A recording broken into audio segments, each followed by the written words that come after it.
لیکن اس میں گہرائی بہت ہے کہ کامیابی چاہے وہ مالی ہو یا کسی بھی قسم کی، اس کا آغاز ہمارے ذہن سے ہوتا ہے۔ جی ہاں، یہ کوئی آپ کہہ لیں جلدی امیر بننے کی ترکیبوں والی کتاب نہیں ہے۔ نہیں، بالکل نہیں۔ یہ دراصل ذہنیت کی تبدیلی کی بات ہے۔ یہ پختہ یقین کی بات ہے جسے ہل فیتھ کہتے ہیں، پھر مسلسل کوشش یعنی استقامت، پرسسٹنس، اور سب سے بڑھ کر کسی مقصد کے لیے ایک شدید جلتی ہوئی خواہش، برننگ ڈیزائر۔ جی، برننگ ڈیزائر۔ یہ وہ بنیادی چیزیں ہیں، اور یہ کوئی سنی سنائی باتیں نہیں ہیں۔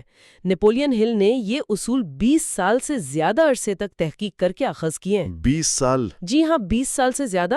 انہوں نے Andrew Carnegie, Thomas Edison, Henry Ford جیسے 500 سے زیادہ کامیاب ترین امریکیوں کی زندگیوں کا گہرائی سے مطالعہ کیا۔ یہ بہت بہت محنت طلب کام تھا۔ واقعی۔